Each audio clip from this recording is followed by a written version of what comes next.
यदि जीवन में कोई भय है तो भय दूर हो सके, यानी संकटों पर पूर्ण रूप से नियंत्रित करने की क्रिया या साधना को बगलामुखी साधना कहते हैं। और ये अत्यंत उग्र साधना भी है और सौम्य साधना भी है। इसलिए यह उग्रतम साधना है, यह सामान्य साधना है। मैं दोनों रूप क्यों बता रहा हूं? क्योंकि किसी भी चीज, किसी भी साधना की ऊंचाई भी होती है बहुत तेज। मैं जब सन्यासी जीवन में था तो मेरे ध्यान है दतिया एक स्थान है मध्य प्रदेश में, और दतिया का शक्तिपीठ अपने आप में बहुत मशहूर है, बहुत पूरे भारतवर्ष में मशहूर है। अब दतिया के वो जो महाराजा थे उनका शरीर तो नहीं रहा, अब तो उनके शिष्य हैं। और जब वे महाराजा थे उनके जो पहले जो थे वहां पर पुजारी या महाराज, वे बड़े विद्वान थे, बगलामुखी के ही विद्वान थे। और बगलामुखी उन्होंने पूर्ण रूप से सिद्ध कर रखी थी, उत्कृष्ट कोटि की बगलामुखी उन्होंने सिद्ध कर रखी थी। वहां के 1947 से पहले की बात है। उस समय की घटना है, मैं उनके संपर्क में आया था और मुझे ये मालूम था कि बगलामुखी साधना में या वर्गम की साधना में ये अपने आप में सिद्ध आचार्य हैं। भारतवर्ष में इनके मुकाबले का और कोई इस साधना में श्रेष्ठतम साधक नहीं है, विद्वान नहीं है। वे जो वहां के राजा थे उन्होंने अपने दोनों बच्चों को, राजकुमारों को उनके हवाले कर दिया था कि महाराज इनको कोई ऐसी साधना सिखाइए जिसकी वजह से ये शत्रुओं पर विजय प्राप्त कर सके। क्योंकि राजाओं को हमेशा शत्रुओं को भय रहता था, पड़ोसी शत्रु आक्रमण नहीं कर दे, हार जाए नहीं, पराजित नहीं हो जाए, ये चिंता उनको रहती थी। तो वे उनको बगलामुखी साधना संपन्न करवाते थे, नदी के किनारे ले जाते और उनको रोज बगलामुखी का मंत्र जो अपने सामने करवाते, प्रयोग करवाते। कहीं कोई त्रुटि नहीं है। और बहुत क्रोधी भी थे, बहुत कठोर भी थे, नर्म हृदय तो था ही, मगर साधना में नर्म हृदय रखना ही अपने आप में न्यूनता है। गुरु को तो बहुत विदाम की तरह होना चाहिए। गुरु का मतलब विदाम, ऊपर से बहुत कठोर, उसका ऊपर छिलका देखें इतना कठोर कि आप उसको तोड़ नहीं सकें, और अगर तोड़ दें तो अंदर से बहुत मधुर स्वादिष्ट फल। गुरु को भी ऐसा होना चाहिए, शिष्य के प्रति बहुत कठोर हो, अगर थोड़ी भी गलती करे तो लातों से खत्म कर दे, नहीं तो कर नहीं पाएगा। उसको आराम से तो साधना से नहीं हो पाएंगी, नहीं हो पाएगा तो गुरु की बदनामी होगी। इसे क्रोधी भी होते, राजकुमार की परवाह नहीं करते थे, वो एक थप्पड़ मारते राजकुमार तो गुलाटी खाता, उसने कहा नहीं करना तो घर चले जाओ। क्रोधी इतने थे, मधुर भी इतने थे कि वापस उठा भी जाते, सहलाते भी, दबा सुसा भी करते, और शुरू में अंत तक ऐसा रहा भी। और गुरु को इसे सुपारी की तरह या विदाम की तरह कहा भी गया है कि अपने साधकों के प्रति, अपने शिष्यों के प्रति तो उनको बिल्कुल कठोरतम व्यवहार करना चाहिए, और अंदर से इतने नरम होने चाहिए कि उनकी भलाई और उनका हित चिंतन ही करता रहे। ये गुरु का धर्म, ये गुरु की ड्यूटी, ये गुरु का कर्तव्य है। मैं ऐसा इसलिए नहीं कर पाता कि आप में इतनी झेलने की ताकत नहीं, दूध ना पाएंगे नहीं। गुरु जी तो क्रोधित होते हैं, लात मार देते हैं, पैसे देते हैं, साले और लात अलग खाते हैं, नहीं जाना चाहिए, साधना अपनी जगह रही। और वो गुरुकुल भी नहीं रहा, वो वातावरण भी नहीं रहा, वो एटमोस्फियर भी नहीं रहा। गुरु की लात मिले इससे बड़ा तो सौभाग्य कुछ हो ही नहीं सकता। ये तो सबसे बड़ी तकदीर होती है। मैं अमरनाथ की यात्रा पर गया था, आज से 9 साल 10 साल पहले की बात। तो कम से कम 300-400 साधक मेरे साथ में थे। यहाँ रोहतक एक गांव है, यहाँ से 80 किलोमीटर 70 किलोमीटर एक रोहतक है। वहाँ एक पॉलिटेक्निक कॉलेज में इस समय तो प्रिंसिपल है, वो पहल है, आप तुम जानते हो उनको, चंदा सिंह पहल, वो मेरे साथ में थे। मैंने एक पंचतरणी के पास में मैंने कहा कि मैं यहाँ बहुत रहा हूँ, और वो स्थान उस गुफा है, वहाँ गुफा में उच्च कोटि के अभी भी सन्यासी हैं जो 2000 साल की आयु प्राप्त हैं। फिर भी आपको नहीं जाना चाहिए वहाँ, इसलिए कि तुम्हें बर्फ पे चलने का ज्ञान नहीं है, क्योंकि बर्फ कहाँ पोली है बिल्कुल, और इतनी पोली है कि आप धंस गए तो थे 20 फुट अंदर धंस जाओगे, पता ही नहीं पड़ेगा कहाँ मजबूत है बर्फ। तो ये इसका ज्ञान तुम्हें नहीं है। वो तो जो रात दिन बर्फ पे चलते हैं या सन्यासी होते हैं उनको मालूम है किस जगह चलना चाहिए, कौन सी जगह छोड़नी चाहिए। उनको मैंने सुबह समझा दिया, मगर जोश जोश में फिर 2-3 लोगों को लेकर के और चले गए, और वो करीब 1 किलोमीटर चले गए। तो हमारे साथ में जो वहाँ का मार्गदर्शक टाइप था या वहाँ का रहने वाला था, वो दौड़ता हुआ महाराज की, वो तो उस जगह चल रहे हैं, वो तो बर्फ में धंस जाएंगे। और उसके नीचे तो पानी पानी, बर्फ के नीचे तो ऊपर तो पत्थर है, बर्फ पोली है, नीचे पानी की गंगा सा धारा सी बहती है, बह जाएंगे तो ऊपर तो बर्फ रहेगी, पता ही नहीं पड़ेगा। मैं घबराया, मैंने कहा ये तो बहुत मुश्किल हो जाएगी, मूर्खों कहा था मत जाना है सारा, वहां कैसे चला गया। मैं तो दौड़ और पकड़ के ला, और वहां के रहने वाले बहुत तेज दौड़ने का अभ्यस्त होते ही हैं, विचुल होते हैं। वो गया, उसको पकड़ के लाया।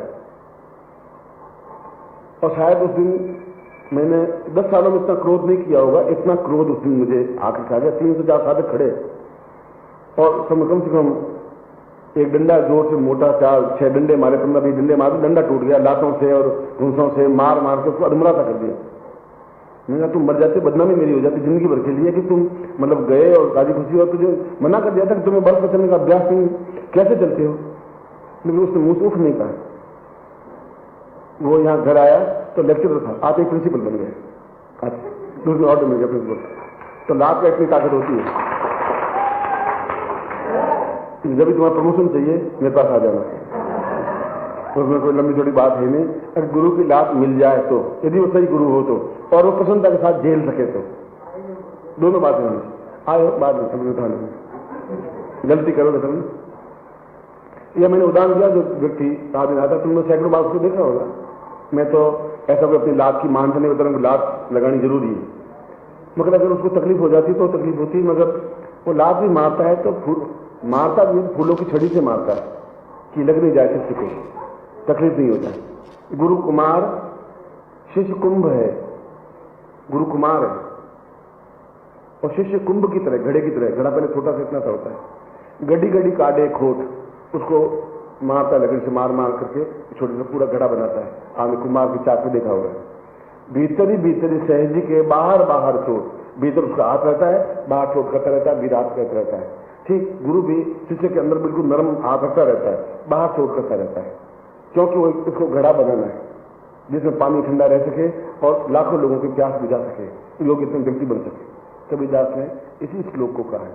यदि वो तुम तो आए हो, जो नजदीक आओगे तब मालूम पड़ पाएगा कि गुरु शिष्य क्या होते हैं। ये तो वे सौभाग्यशाली जो यहाँ रहते हैं, यही शिविर में रहते हैं, यही इस कोठी में रहते हैं और सेवा करते हैं, उनको मालूम है कि गुरु तो क्या है, गुरु चीज क्या है, ये गुरु कैसे हैं। वो उनको मालूम है कि गुरु का लाभ क्या प्राप्त हो पाता है।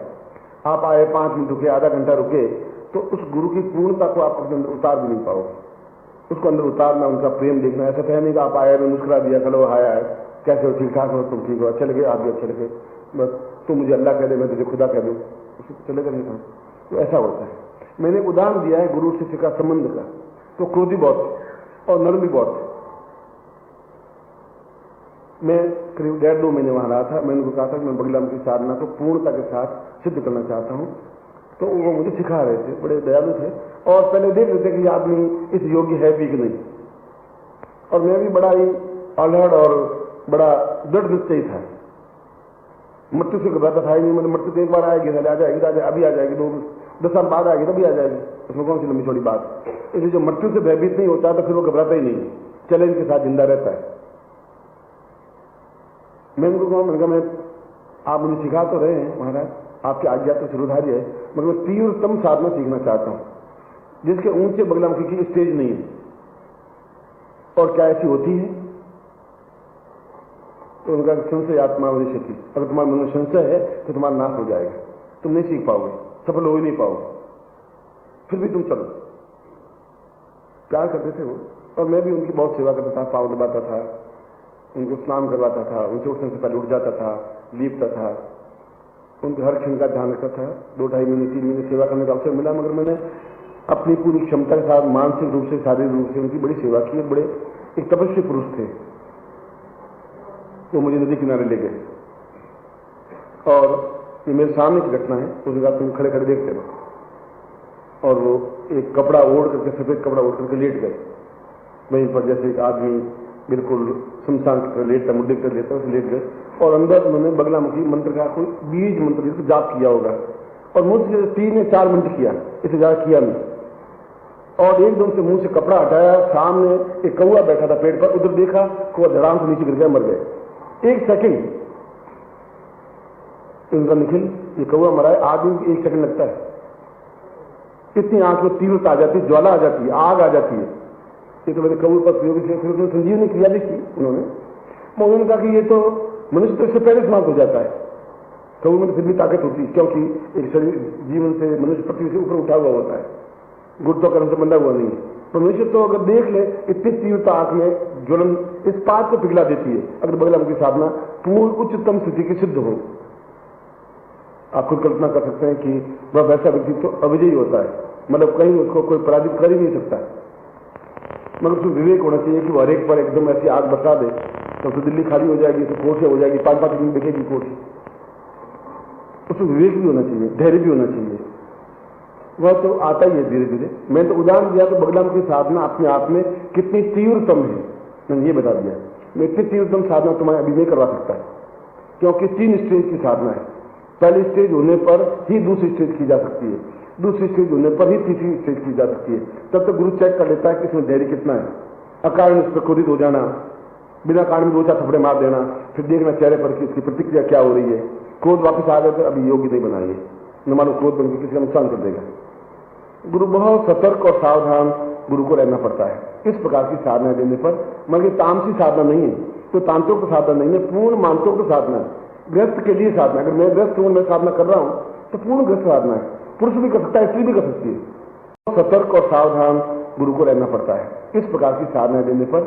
मगर तामसी साधना नहीं है, तो तांत्रिक साधना नहीं है, पूर्ण मानसिक साधना है, गृहस्थ के लिए साधना। अगर मैं गृहस्थ हूं, मैं साधना कर रहा हूं तो पूर्ण गृहस्थ साधना है। पुरुष भी कर सकता है, स्त्री भी कर सकती है। महाराज स्वयं गृहस्थ थे, इसलिए गृहस्थ जीवन का साधनाओं में कोई प्रभाव इफेक्ट नहीं होता है। यदि आप वासना युक्त हैं तो आपकी न्यूनता है, यदि आप बिल्कुल एक स्त्री अनुगामी नहीं है पूरे, तो आप दोषी हैं। और हम वास्तव में बहुत पशु पक्षियों से भी घटिया व्यक्ति हैं। इसलिए मैं घटिया कह रहा हूं कि प्रत्येक पशु और प्रत्येक पक्षी का संतान उत्पन्न करने का एक समय होता है। चिड़ियाएं बिल्कुल आसोज महीने में ही वृत्ति क्रिया में रत रहते हैं और कार्तिक में उनके जन्म होते हैं, अंडे जन्म होते हैं, उसके पूरे 12 महीने नहीं होते। वो एक विशेष पर्टिकुलर, कोई भी आप देख लीजिए पक्षी, प्रत्येक पक्षी का एक पर्टिकुलर टाइम है। मनुष्य का कोई टाइम है ही नहीं, 24 घंटे 12 महीने हर समय वो मतलब इस चर्चा में रहता ही है। पक्षियों का एक लिमिट, एक टाइम है, पशुओं का एक टाइम है उनके गर्भ धारण करने का, तो उसी गर्भ में उसी टाइम अंडे देती है। मगर हम अपने आप में कंट्रोल्ड नहीं है, कंट्रोल नहीं है तो साधना नहीं हो सकती। संयमित जीवन आवश्यक है, फिर भले ग्रस्त रहे, ग्रस्त है तो पत्नी है, घर में है। ऐसा नहीं है कि हम बिल्कुल 24 घंटे अपने आप में दास युक्त अपने शरीर का दास बन जाएं या उसको भोग्या समझ लें। यह जीवन की हमारी न्यूनता है, वह संयम हमारे जीवन में जरूरी है। और ऐसा संयमित व्यक्ति ही साधनाओं में सफल हो सकता है। गृह धर्म का पालन भी करे, संतान भी हो, पुत्र भी हो, नौकर हो, चाकर, वो सब हो, मैं 24 घंटे एक ही प्रकार का जीवन का चिंतन, जैसे फिल्मी पत्रिकाएं पढ़े, प्रेम किया, उसने प्रेम किया, उसने उसका प्रेम तोड़ दिया, उसे प्रेम कर दिया, फिर उसको छोड़ दिया, वो एक खिलौना हो गया। नारी क्या हो गई, तुम्हारे लिए मजाक हो गई, और नारियों के लिए भी पुरुष आजकल मजाक हो गए। बस जीवन नहीं, बस एक स्वांत जीवन हो गया। संयमित जीवन अपने आप में महत्वपूर्ण जीवन है। मैं तो एक छोटा सा उदाहरण दिया है कि साधक के लिए यह भी स्थिति जरूरी है। इसलिए पहले ऋषि पैदा करते थे तो ऋषि होते थे पहले, बाद में ऋषि पैदा होते नहीं। क्यों नहीं होते? कि बिल्कुल संयमित होकर 1-2 साल बिल्कुल संयम से तपस्या में साधना में रत रहते थे, और पूर्ण रत होने के बाद में जो गुरु आज्ञा देती तब इस चर्चा में संभोग युक्त होते थे। और उसके बाद ही उनका पूरे 9 महीने का जीवन या 10 महीने का जीवन सात्विक, पूर्ण सात्विक जीवन व्यतीत होता था। तब उनके ऋषि तुल्य पुत्र पैदा होते थे। और पहले 21 महीने का गर्भ धारण होता था, 9 महीने का नहीं होता था। 21 महीनों के बाद ही जितने ये फिर त्रेता युग तक सब 21 महीने का गर्भ लेकर के जन्म लिया है। आज भी कोई भी महिला 21 महीने का गर्भ धारण कर सकती है, वह अपने आप में परिपक्व पुरुष है। उसके बाद में आज से 25 साल पहले अगर आप जिंदा हैं देखें तो 10 महीनों के बाद संतान होती थी। 10 महीना कुछ दिन ऊपर जाते थे तो संतान होती थी। फिर 9 महीना कुछ दिन या 9 महीना होने पर पुत्र होने लगे। फिर अब 8 महीना पुत्र होने पर 8 महीने 7 महीने बाद पुत्र होने लगे। अब तो 7 महीने के बाद भी पुत्र पैदा हो जाते हैं। तो अपरिपक्व बालक कितना मस्तिष्क का विकास होगा खुद कल्पना कर सकते हैं, क्योंकि गर्भ धारण करने की क्षमता ही नारी में नहीं रही। 21 महीने का गर्भ धारण करने के लिए वैसी नारी नहीं रही, और है वैसे गुरु नहीं रहे जो उसको ऐसे मनुष्य चेतना दीक्षा दे सके, गर्भ धारण दीक्षा दे सके। ऐसे पति नहीं रहे जो इतना संयम जीवन व्यतीत कर सके।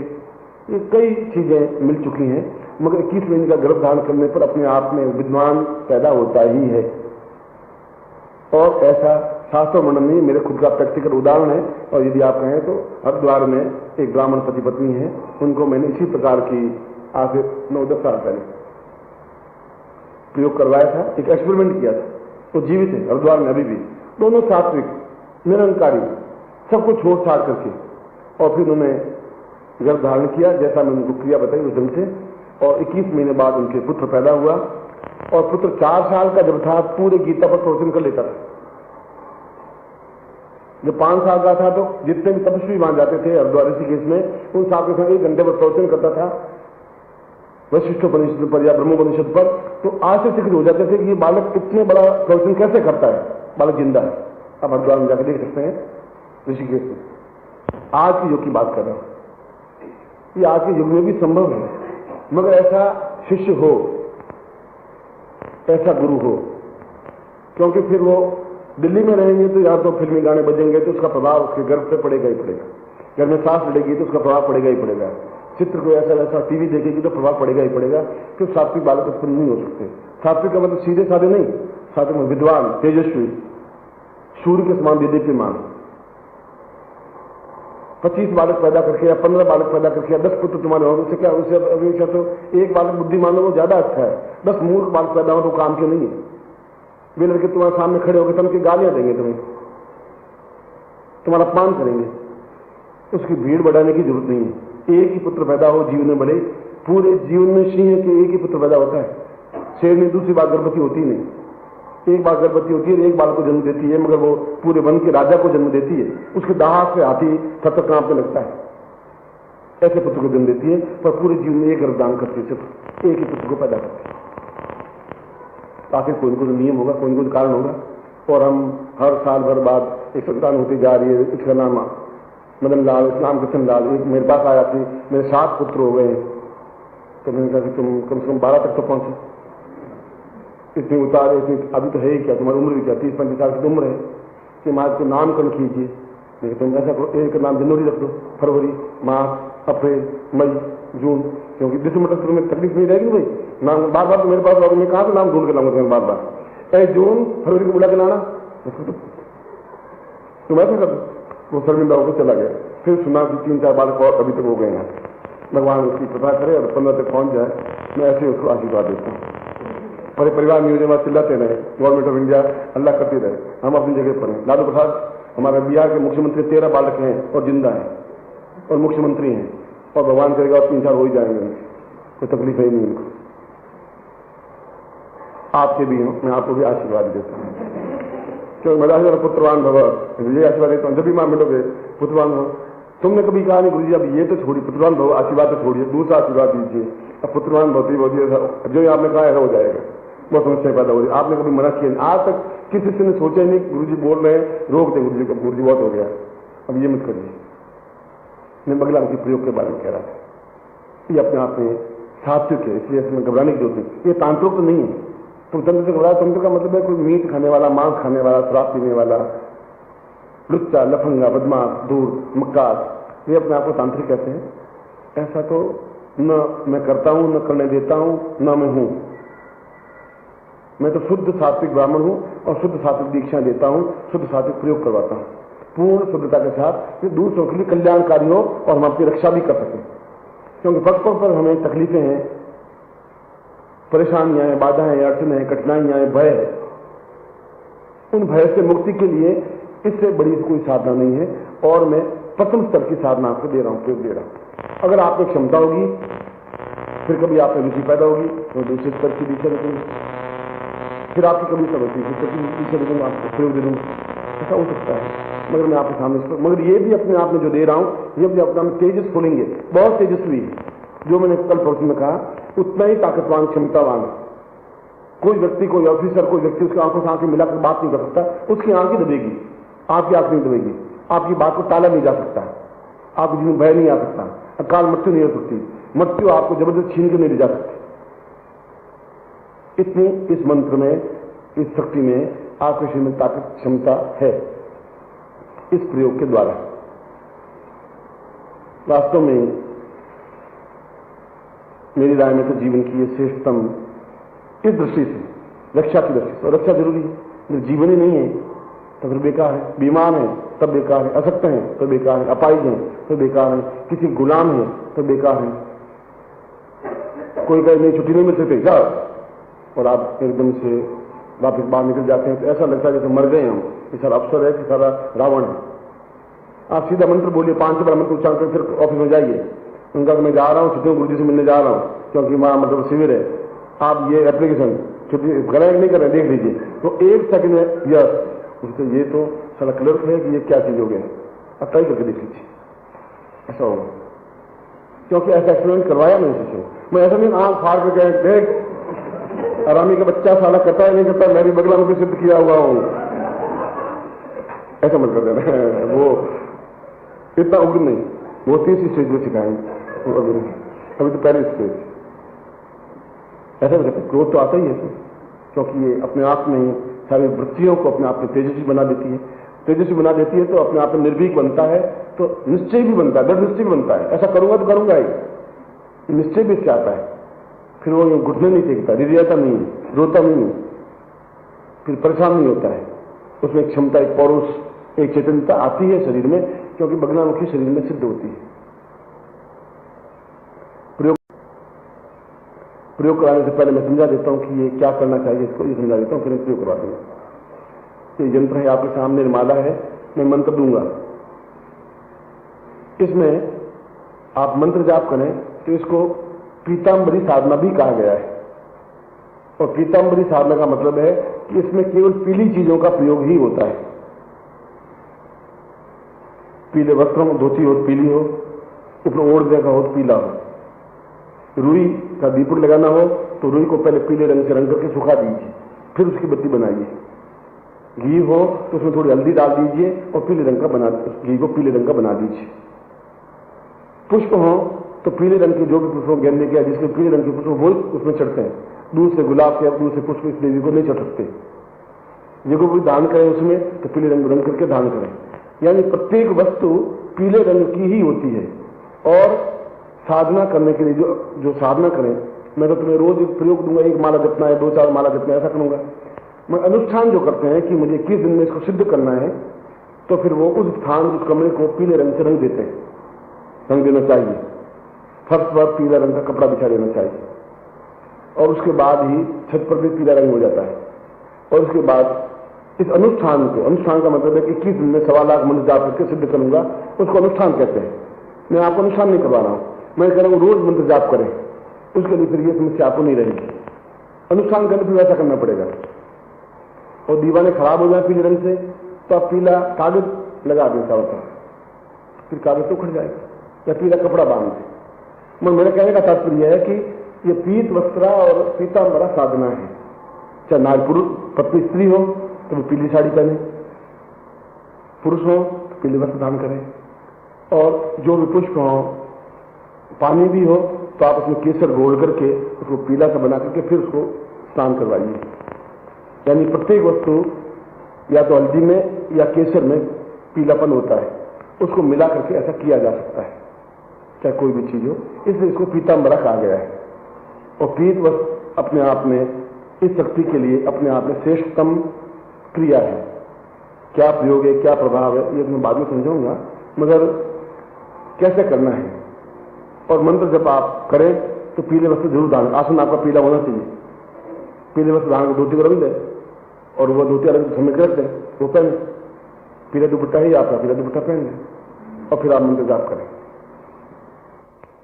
इसके अलावा पूर्ण उस देवी का यदि आपका यंत्र है तो सामने पुष्प समर्पित करना हो, पीले पुष्प समर्पित करें, पीले अक्षत समर्पित करें, पीले जल से उसको स्नान कराएं, पीला कुमकुम नहीं लगा सकते उसमें, फिर उसमें केसर लगाएं, या हल्दी को घोल करके और हल्दी कपूर और बेरोसिन मिला करके, इन तीनों को मिला करके जो त्रिगंध होता है उससे पूजन करें।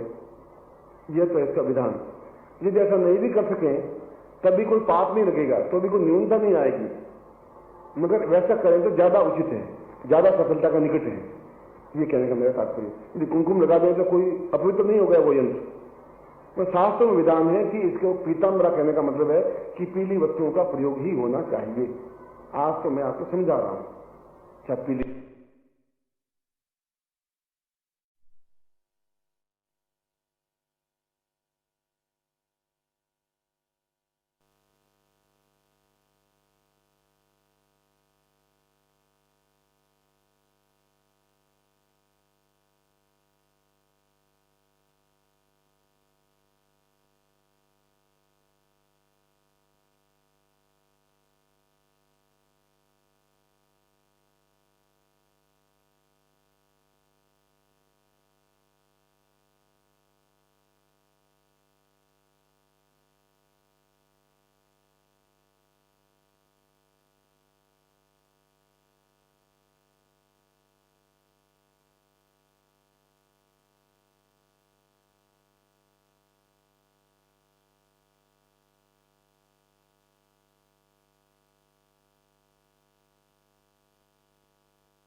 लाभ तो उसका मिलेगा ही।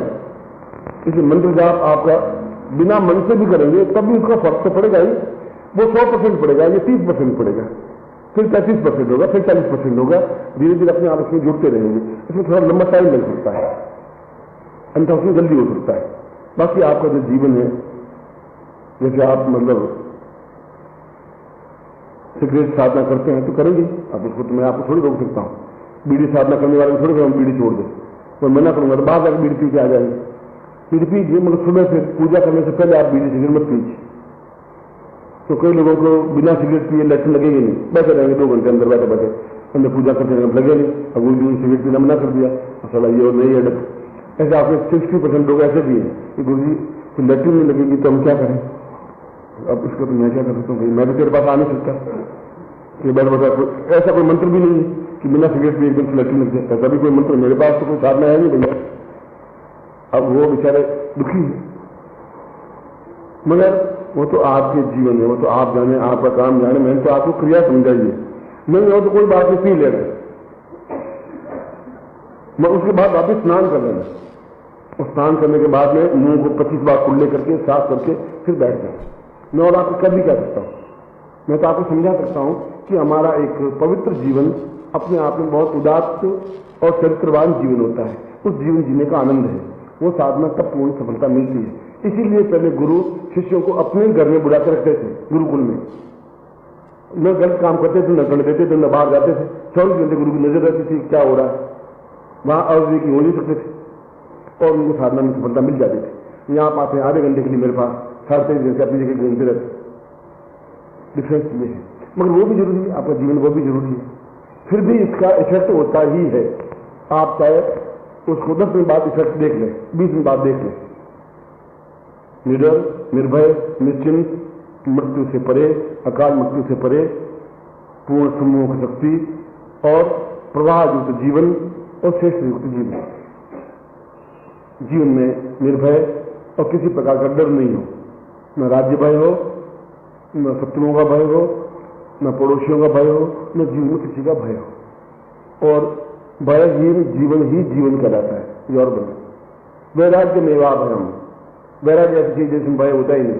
क्या लगेगा, खड़ा कपड़े ले जाएगा, बगल कपड़े ले जाए, तुम भी ले जाए, उठा के जाए। इसलिए वैराग्य को पूरा निर्भय जीवन कहा गया है।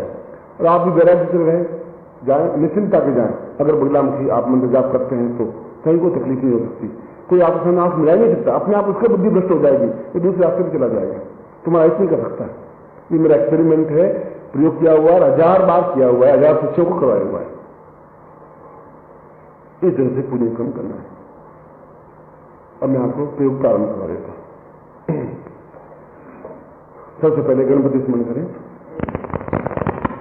विघ्नो विदार मदितम भवदेव सिंधु ज्ञानेव रूप गणपत्य भवेश नित्यम धैर्यम मदैव चित्त मदिवम सदैवम गौरी च पुत्र गणपति भवदेव सिंधु। हे गौरी के पुत्र गणपति रिद्धि सिद्धि के स्वामी, मेरे जीवन में आप विघ्नों का नाश करें, मेरे जीवन में पवित्रता दें, मैं विषय विकारों से ग्रस्त नहीं हो सकूं, मैं सफलता की ओर अग्रसर हो सकूं, जो भी मेरा जीवन बचा है वह जीवन साधनाओं की ओर अग्रसर हो सके और मैं एक श्रेष्ठ साधक बनकर के जीवन यापन करता हुआ इस जीवन में सिद्धार्थम को प्राप्त कर सकूं, मैं मृत्यु हो ही नहीं और अपने आप में तपस्वी मैं जीवन ग्रस्त में रहते हुए भी तपस्वी में निर्भय जीवन व्यतीत कर सकूं, ऐसा ही मैं आशीर्वाद प्राप्त करता हूं गणपति से और मैं आपको उनकी तरफ से भी आपको अलग से आशीर्वाद देता हूं। शिखाबंधन सूर्य ज्ञान कराइए। मान शोकित नहीं मानो आर्थिमान हो गोक मानो अशोकमान हो वीरंग हवामय तत्रादुस्वम कृत्वा नमोदनंदा सहस्र मूर्ते सहस्रपादा चतुर्भावे सहस्र नाम में पुरुषा शाश्वते सहस्र कोटि उदाहरणे नमः अष्टगंधाम पांतु तत्रादु ओंकारम ध्वनि प्रक्षेप। 3 बार ओंकार की ध्वनि करेंगे। आप नीचे कर ले। हरि ओम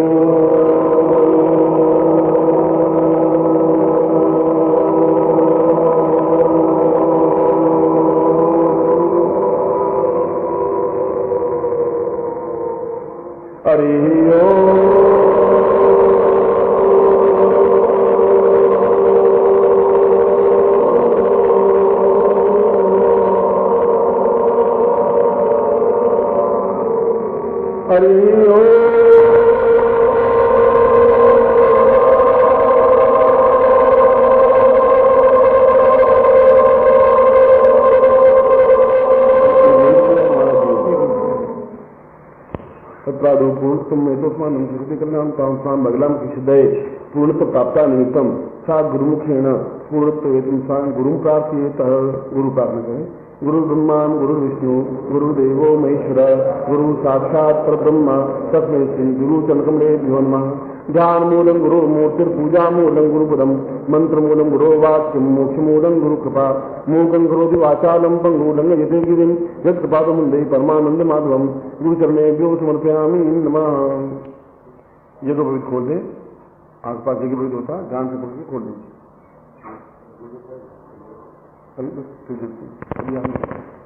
और खोल के ऊंचा उठाइए। आप पहले पहले इनको देखिए कि उनको तकलीफ आ रही है।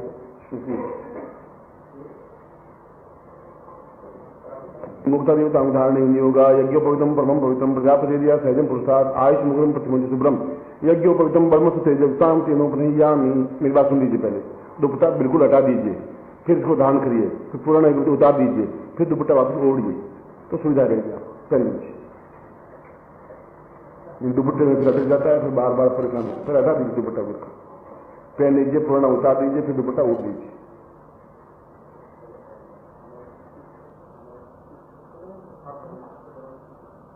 एतावत् पर तुम ब्रह्मतम दास मया जीविता कृता गोगच्छ सूत्र यथा सुखम विचार करें।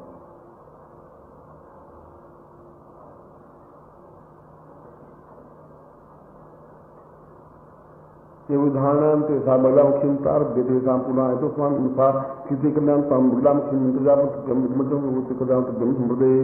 अब ध्यान से बगला मुखी का अपन ध्यान करेंगे। ओम विद्वा सदैवम भवतम सेव शत्रुवताम हन्य सदैव रूपम निर्भयवताम पूर्णमदैव दिव्यम देव्यो वदामे प्रणमं नमामि। ज्ञानेव चित्तम ध्यानं सदान्यम विकारो पुजुतात् मदमे सदान्यम रक्षां सदै रक्ष मदैव तुल्यम वल्गामुखी त्वं प्रणमं नमामि। देव्यो त्वां पूर्णमदैव सिन्धुं सिन्धोर्वतां पूर्णमदैव चित्तम् पूर्णस्य रक्षां मत्तुर्वृष्याम मलगामुखी मां प्रणमं नमामि पूर्णत्वम् एतोस्मानं जीवनं पूर्णरक्षायाम् विचिन्त्यं कल्याणतम सुख सौभाग्यम एतोस्मानं सर्वत्र पूर्ण आयुष्य आरोग्य प्राप्ताय निमित्तम सर्व सुख सौभाग्य कामना प्राप्तम पूर्ण निश्चिंत निर्भय पूर्ण उन्नति प्राप्ता निमित्तम सा भगवान की प्रार्थव्यम संपर्दे संकल्पम कुर्यात। हाथ आगे करिए। वो महात्मा से बल खंडी मुझे भी चलना था कि बहुत दादी समझने को समझा कल्याण हम माधव मासिक सकल मन कामना सिद्धम लोकेवासी भाई द्वारे सर्वत्र यथा विजयलाभ आदि भारत सपुत्र से सबानुष्य अखिल कुटुंब सदस्य समस्त भगवद्रा पीड़ाम आयु आर्धाम अमुक गोत्रोत्पन्नो हम अपना गोत्र बोलिए अमुक शर्मा हम ताम मंगलाम की साधना सिद्धता शीघ्र शीघ्र सिद्धि प्राप्त निमित्तम एक पूर्ण जीवन आयु श्रेष्ठताम प्राप्त निमित्तम श्रेष्ठ मनोकामना पूर्वतम एक लक्ष्यताम पूर्वा समस्त मनोकामना सिद्धाय सचिंत्यम विचिंत्यम परिपूर्णांत्यम संपर्दे। जल छोड़ दीजिए। दीर्घोस्ताम पूर्वा तो स्वामी श्रेष्ठ कल्याणताम दीर्घोस्ताम तो स्वामी मालीताम पूर्वा पूजनम क्रियात माला को हाथ में लीजिए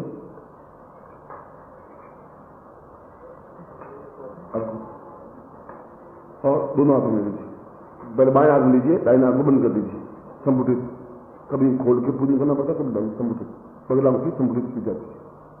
माले माले महामाये सर्वशक्ति स्वरूप चतुर्वर्ग निषिद्ध तीव्र ज्वाला महाज्वाला महादेव्या महावी विभूषणांत पूर्वत्रम सर्वत्र सिद्धि पूर्वताम देव्योताम पूर्व हेतोस्मान सर्वत्र विजय भव तम बलगामुखी मिषा पूर्वा सर्वत्र विजयी प्रिय कृते मान पूर्वेण पूर्वतम भवतम श्रियम सदेव्यम भवताम रूपम सर्वत्र विजय भवे माल्यम सा चिंत्यामि हेतोस्मानं स्वीकृते मम रक्ष पूर्णत्वं सर्वत्र आयु आरोग्य रक्षिता मां पूर्ण परिवार रूपेण रक्षणाम मां रक्षा हेतोस्मानं सर्व सिद्धि प्राप्त निमित्तम मालितव्यम संपर्दे। खोल के आंखों को लगा करके फिर गले में धारण कर दीजिए। अब आप गुटिका है उस गुटिका को हाथ में लीजिए।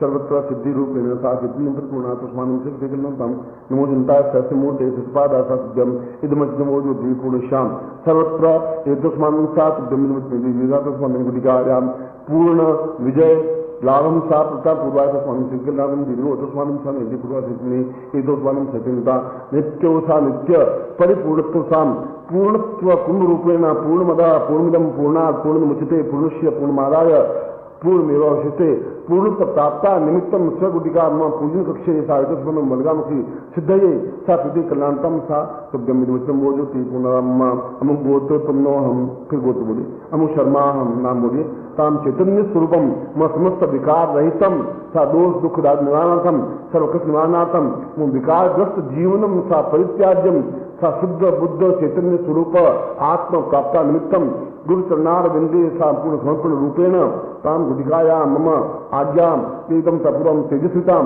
साता मंत्र साध्यम इदमस्ते मौजूद त्रिपूर्णताम सा ह्रीं ह्रीं राम पूर्वाचरण क्लीं क्रां क्रांकाने पूर्व धाम ह्रीं तुम बजमाने सा पूर्व गुटिकां का शुद्ध एक पांच विश्राम पद्यम संपर्दवे। गुटिका को अपने सामने रख दीजिए। ये गुटिका इसलिए है आपकी पूजा स्थान में रखने के लिए कि आपके अंदर के विकार अपने आप में समाप्त हो सके। जो इनसे दर्शन करें विकार समाप्त हो और शरीर शुद्ध बुद्ध चैतन्य हो सके और शरीर में अपने आप में तेजस्विता प्राप्त हो सके। इसलिए और यहाँ कई बार भी इस गुटिका को अपनी जेब में डाल करके भी किसी मिलने जाए तो काम सिद्ध होता है। इस गुटिका को शुरू पर भी आप यूज कर सकते हैं। किसी व्यक्ति से मिलने जाए आप अपनी जेब में रखें, छोटी सी गुटिका है तो आधे से ज्यादा काम तो ऑटोमेटिकली आपका सिद्ध हो जाता है। इस दृष्टि से भी यह इस जो मंत्र बोला है उस मंत्र से सिद्ध हो जाता है। अब आप यंत्र को बाएं हाथ में लीजिए, बाएं हाथ में दाहिने हाथ से इसके ऊपर स्नान करवाइए जल से। ऐसा सोचिए मैं स्नान करवा रहा हूं जल से पहले। ओम वर्णश्योतम हनुमति वर्णि तो वर्णश्या रेतसी वर्णश्या रेतमासी वर्ण स्नानम समर्प्यामी से पय स्नानम दूध से। ओम पया पृथिव्याम पयो खजिक्षेप पैसति दिशासंतमयम पय स्नानम समर्प्यामी नदी स्नानम। ओम दरिकाम कारखिलाय नदी स्नानम समर्प्यामी गतस्थानम ओम कथम निमिषे कथम निर्देशो कथम शिलामा अनुपदमा वामा दैव स्वाहा कथम रखव्यम गतस्थानम समर्पयामि नमः। गतस्थानांते मधु शहर ओम मधुस्वाता यथा यते मधुक्षरंति सिंधव माधवीद सिंधवो करी मधुवक्ता मुतो खतो मधुमुत्पासु गुम रज मृद्यो सदाम मधुमाम नो मधुमाम अस सूर्य माधवीरगावो बहुत नमृत्वानांते शर्करास्थानम सप्तपे साइकोस्ते ईशनिखंग बिरुचि सुगुष्टा सौजन्द्रोगेना सगु षष्ठ दिस्सो मपा बासुगंधमा प्रविदाम विकासानम समर्पयामि न। पंचमस्थानम पांच को मिला करके पंचम स्थान ओम पंचविद्या सरस्वती मपी अंशोदता सरस्वती पंचदा सो देशी भवित पंचम स्थानम समर्पयामि मां के शुद्ध जल से गंगे की यमुने की वर गोदावरी सरस्वती नर्मदे सिंधु कावेरी जड़े निश्चित गुरु ब्रह्मांड तीर्थानी करे स्पष्टाग्रे तीन सत्य में देवी तीर्थम देहि व्यास ओम शुद्धोजरम स्थानम समर्पयामि मां पुष्पे न पक्षयामि नमः। इसको पहुंच दीजिए पुष्प से या अपने दुपट्टे से तत्रादु तिलकम कृत्वा इसके बीच में एक बिंदी लगाइए कुंकुम की मूर्तिता सरसमूर्त सरसपादा। और ये जान रखिए कि ये दूसरी उंगली तीसरी उंगली से पूजन होता है। बिंदी वगैरह देवताओं को पूजन तीसरी उंगली से किया जाता है। हमेशा ये जान जो कुंकुम लगाना है अपने देवताओं को लगाने से तीसरी उंगली का यूज होना चाहिए। सब छोटी उंगली से पहले वाली उंगली ध्यान रखिए। ओम सत्येन्द्रो वृषभाः कपूर्वांशवेदाः विशारक्षो वर्षिणे नेत्नो वृषवेदाः तुलसापूर्वा हेतुस्मान शक्ति कल्याण स्वाम। फिर दूसरी बार और तिलक करिए उस बिंदी के ऊपर साइकोसेन निगम पूर्वा तो स्वामी शक्ति कल्याण। फिर तीसरी बार कुंकुम बिंदी उसी पर लगाइए बीच में लगाना है। ये वो साहित्य स्वामी बगलाम सीता पूर्वा में चतुर्थ सेवरण चतुर्थ आवरण में चौथी बात उसी के ऊपर बिंदु लगाइए कुंकुम लगाइए उसको कुंकुम लेकर के लगाना है। पंचम वारेण पंचमावरणम षष्ठ वारेण षष्ठ उत्साहम संबद्धे सप्तमेन सप्तम आवराणी सापूर्वा तो स्वामी सप्तम समर्पित। अब वहां बिंदी से कुंकुम ले करके फिर अपने रात को लगा दीजिए। ओम नमो संतास मूर्ते सहस्रपादा सुरभावे सहस्रनाम में गुसाय सुते सहस्रकोटि धारण नमः। यंत्र को नीचे दीजिए और हस्त प्रक्षाल अपना हाथ धो दीजिए। हस्तजान पूर्वात प्रक्षयाम में पहुंच दीजिए। फिर यंत्र को वापस हाथ में दीजिए। सत्तादु स्नान क्रिया स्नान से अक्षतम समर्पयामि मां अति चलाइए। ओम अक्षुन्नमी वंध्यादो कुतभानो युक्तान विष्णुयाम दाक्षिण सुगन अक्षांते पुष्पम समर्पयामि सुमाल्यानि सुगंधीनि मानसानि मया तम पूजा तम पुष्पाणि तम पुष्पम समर्पयामि।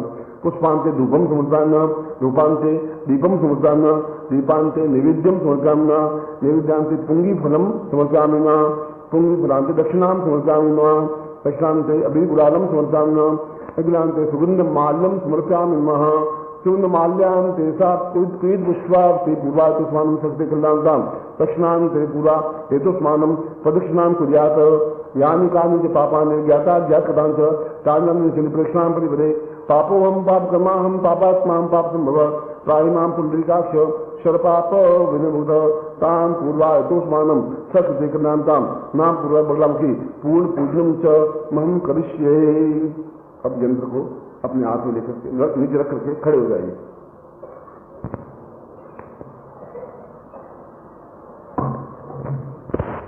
यंत्र को पहले आप नीचे रख दीजिए। यंत्र को आप नीचे रख दीजिए और अपने दोनों हाथों को या अपने दोनों हाथ हैं और दोनों हाथों में अग्नि जलानी अग्नि प्रज्वलित करनी है।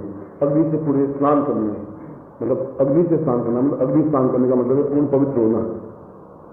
और अग्नि स्नान करने का मतलब है कि दोनों हाथों को तरफ दीजिए दोनों हाथों को मिला करके और जब मैं कहूँ पैर बोलिए तेजी से रगड़िए और इतनी तेजी से रगड़िए कि मतलब ये लाल सुर्ख हो जाए खसोले पड़ जाए तुम्हारे हाथों में। बहुत तेजी से करो मत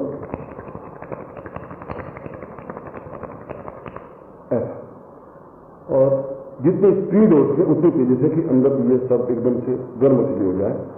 और कई बार इतनी तेजी से करने बाद लकड़ी को लकड़ी से जोर से रगड़ने पर अग्नि मंथन में यज्ञ में हम देखा होगा कि अग्नि मंथन से अग्नि पैदा करते हैं लकड़ी को लकड़ी से टकरा करके। लकड़ी से लकड़ी टकराने से अग्नि पैदा हो जाती है तो इन तेजों को टकराने से अग्नि पैदा हो सकती है और पैदा करते हैं और पैदा करके उसे स्नान करते हैं। इसलिए आप इन वसीले को आप रगड़ना शुरू करें। ओम साइकिल का दांत बीज करके ताकत के साथ क्षमता के साथ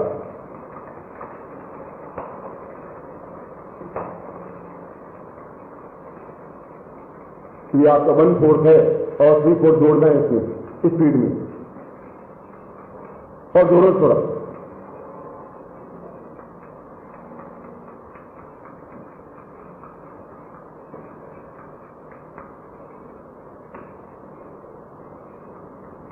थोड़ा और जोर से।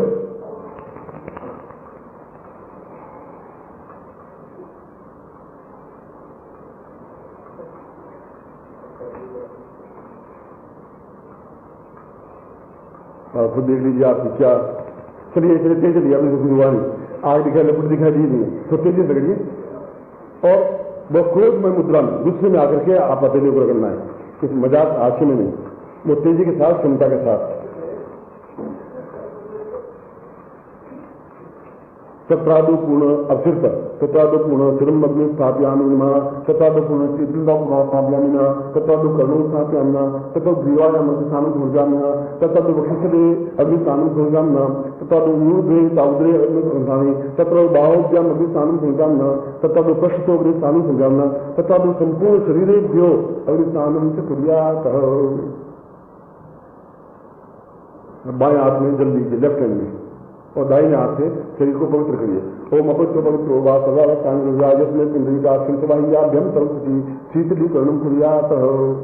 जैसे आरती करने के बाद में उसके साथ अग्नि की प्रदक्षिणा इसलिए करते हैं शीतलीकरण हो जाए, शीतलता हमें दे, इसलिए स्नान अग्नि स्नान करने के बाद में शीतलीकरण किया, पवित्र करवाए। अब इस यंत्र को अपने हाथ में ले लें, दाहिने हाथ में दीजिए, राइट हैंड में, दाहिने हाथ में पकड़ना है, शरीर में सारा बगला में सिद्ध करेंगे। दाहिने हाथ राइट हैंड में पकड़ लीजिए इसको, जैसे में पकड़ते हैं।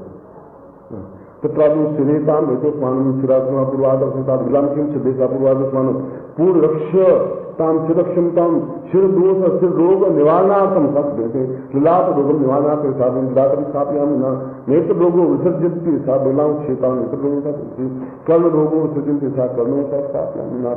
मुख से थोड़ा दूर रखें, मुख रोगम त्रिभुगम स्वायतस्मानम जीवायाम पूर्वासा एकस्मानम जीवायाम दोष निवृत्त्या पुरुषम रोग निवारणार्थी तद वक्षस्थले रोग निवारणार्थम सा वक्षस्थले तत्रादु एकस्मानम स्तनो एकस्मानम स्तन रोग निवारणार्थम सा तत्तादु हृदय हृदय रोग निवारणार्थम सा बलाम की मम हृदय स्थापितम पुत्र समझी तथा उदरे उदर रोग स्वामी सिद्ध कल्याणता तत्तादु नाभो सा सिद्धि कल्याणता पूर्वा स्वामी कल्याणतम बदलाम की मम नाभि रोगम स्थापित शरीर आंतरिक रोग निवृत्तम स्थापित बाहुभ्याम प्रश्नो में पश्चाम स्वामी शक्ति कल्याणता पूर्वा समस्त शरीरेभ्यो सा चिंत्यामी कल्याणता नाभि स्वामी शक्ति कल्याणता साध्यम संपर्क है। नाभि के ऊपर का शरीर ही साधक का शरीर कहलाता है, नाभि के नीचे का शरीर ग्रस्त जीवन कहलाता है, ग्रस्त शरीर कहलाता है, इसलिए नाभि के ऊपर का शरीर ही साधक के लिए उपयोगी होता है। तत्वादुस्मान शक्ति कल्याणताम दीर्घो तस्मान साध्यम इन मध्यमोदति पूर्णा साध्यम संपर्दे तत्रादो पूर्णा शक्तिपात कुर्यात्। अब मैं आपको शक्तिपात कर रहा हूँ और आप बिल्कुल सीधे खड़े होकर सब देखेंगे और यंत्र आपके दोनों हाथों में रहेगा और हाथ आप ऐसे ऐसे लगाएंगे जैसे कमल बनता है, यूं जैसे मेरे हाथ है, इस कमल में इसको रखेंगे और इसको उठाएंगे, कमल इसे गिरे ऊँट से मिला होगा, ऊँट इस उंगली से और ये पूरा हाथ मिला होगा और ये इतना सा खुला होगा बस में बीच यंत्र भी नहीं गिरे, हाथ ऊपर उठाना, ये ध्यान, और हाथ ऊपर उठाना है और ऊपर उठाना है, इसलिए यंत्र हाथ में होना चाहिए आपके ध्यान। कमल मध्य ताम बगलाम सिंह स्थापित, कमल बनाया, कमल के मध्य में बगलाम सिंह को स्थापित किया है और सिर प्राण रूपे में आकाश से पूर्ण देवताओं की बगलाम सिंह को सिद्धि प्राप्त कर किया। सा पूर्वाय को मानव शक्ति गंधा समुद्र सचपादा चतुर्भावे सचनाम में बता सहस्र कोटि उदाहरण निर्माण ताम शक्तिपाते में कुरियात समस्त शिष्य नाम अनुगम गोत्रेभ्यो अनु नामनेभ्यो ताम पूर्णतम सा। हाथ आपको बहुत नीचे है, ऐसे होगा नहीं, अगर करें तो पूरी चिंता के साथ हाथ को बहुत ऊंचा उठाइए और मैंने कहा कि जितने ऊंचे पर हाथ में खम नहीं आना चाहिए, ऐसे नहीं, आप ऊंचे उठे तो और ऊंचे गदन भी ऊंचे होगी, पैर ऊंचे तो एकदम से पूरा शरीर ऊंचा करने का होगा। ओम पूर्वात्मन और मेरी तरफ देखेंगे दीर्घो तस्मान् शक्तिकर्णतां नमो सिद्धार्थमूर्ते सा पूर्वाय तस्मान् शक्तिकर्णतां नमो सिद्धार्थः पूर्वासा सिद्धि बगलां की सां सिद्धि सिद्धि सिद्धि सा पूर्वाय तस्मान् सा सिद्धि पात्रम पूर्ण सिद्धित्वं प्राप्तानिमित्तं सर्व रोग निवारणार्थं दोष निवारणार्थं दुख निवारणार्थं दाद निवारणार्थं कष्ट निवारणार्थं पीड़ा निवारणार्थं दारिद्र्य निवारणार्थं चैतन्य निवारणार्थं सर्व सुख प्राप्ति में तस्मानं सर्व शत्रु भय निवारणार्थं राज्य भय निवारणार्थं प्रेत भय निवारणार्थं ग्रस्त भय निवारणार्थं ताम प्रादुपूर्वात्मकम अकाल मृत्यु निवारणार्थम मृत्यु भय निवारणार्थम सा चैतन्य मूर्ति हेतु स्वांतम बगलाम की पूर्ण मम हृदय स्थापितम सा सर्वत्र विजय प्राप्ता निमित्तम विजय विजयता पूर्वक समस्त कार्य सिद्धि प्राप्ता निमित्तम मम समस्त जीवन पूर्णतम निर्भयम निश्चितम हेतुस्मान सर्वत्र विजय प्राप्ता निमित्तम तथा पूर्णत्व प्राप्ता निमित्ता या सा बगलाम की पूर्णतम साम आयु महिमा सभी सोचरे हेतुस्मान शक्ति पाते न पूर्णतम सा दीगा दीगा स्वामी स्नेह कल्याण कल्याण गुणाम दीगोत्सवान सा पुरुषवा सा चित्तम गुणात्मानम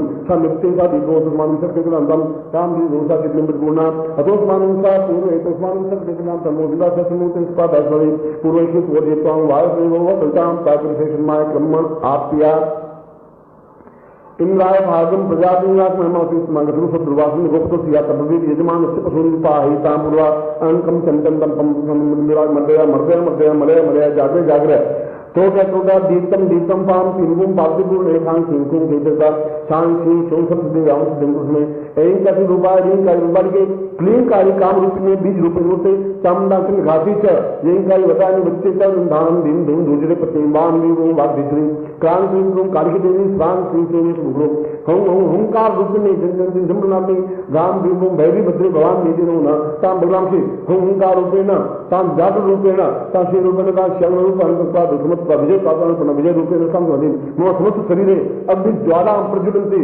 सर्वत्र भस्मतां पूरा हेतुस्वानं मम नेत्रे ज्वालां प्रज्वलन्ति सा पूर्णतः सम्मोहना शक्ति प्राप्ता निमित्तं सर्वत्र सौभाग्य शक्ति प्राप्ता निमित्तं चैतन्य शक्ति प्राप्ता निमित्तं ऐश्वर्य शक्ति प्राप्ता निमित्तं पूर्णतः शक्ति प्राप्ता निमित्तं सा चित्तेन्द्र गुणात् स्वामी शक्ति कल्याणं नेत्रो माम हेतुस्वान् मम सर्वत्र भालेनां भाव विजयन्ति सा पूर्ण हेतुस्वान् सा ब्रह्मनिवृत्ति मोजति पूर्वा साधने ब्रह्मनिवृत्ति मोजति पुरुषां हेतुस्वानं सत्य कल्याणं न दाता पूर्वा स्वामी शक्ति कल्याणं दीर्घो सा चिंतन सब वर्गा दिखे सब तीव्र ज्वाला रूपेण महाज्वाला रूपेण भवती विडम्बा रूपेण तां स्वतिपूर्णां मात्र रूपेण शोभ रूपेण क्षुधा रूपेण पितृरूपेण सा पितृरूपेण आकाश रूपेण सब विजय रूपेण जगन रूपेण सर्वत्र विजय प्राप्ति रूपेण राजद्वारे सर्वत्र सिद्धि रूपेण सा पूर्ण ममत्व समस्त शरीरे चैतन्यं प्रतिष्ठितं सा चित्तं दीर्घं दिव्योत्तमां सा पूर्णतम सा सिद्धि भवतु सा तो प्रसादां निजपूर्ण तुभ्यं समर्पयेतः।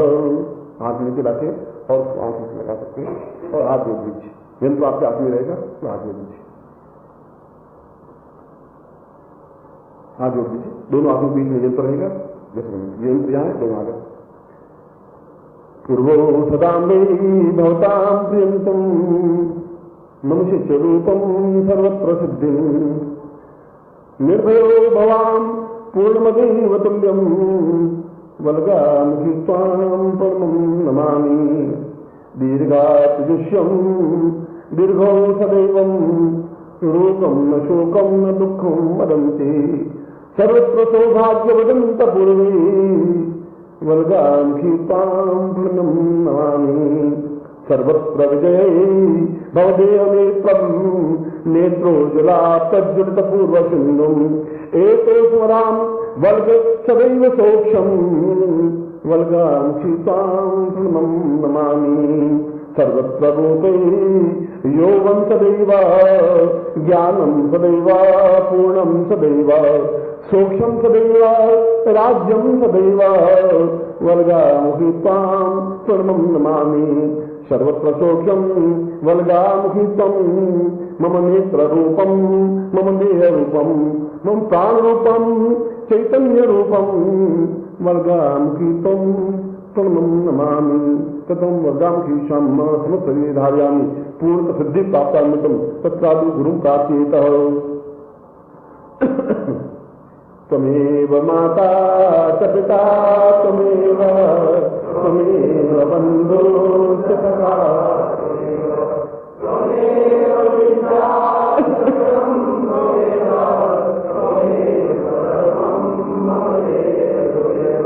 त्वमेव माता च पिता त्वमेव बंधो सखा त्वमेव त्वमेव विद्या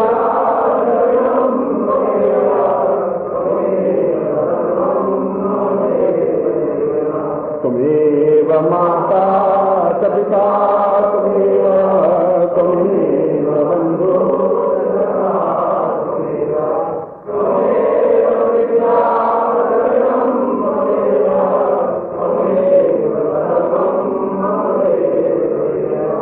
दीर्घो विद्वांसार गुरुत्वं सदैव पूर्णमदे पूर्णम् त्वां कपातं परिपूर्ण सिंधुं ब्रह्मस्वरूपं भवतं श्रीव कृपा कटाक्षं बलगां त्वरितं ओम हलीं बगलामुक्षी हलीं फट ओम हलीं बगलामुक्षी हलीं फट ओम हलीं बगलामुक्षी हलीं फट।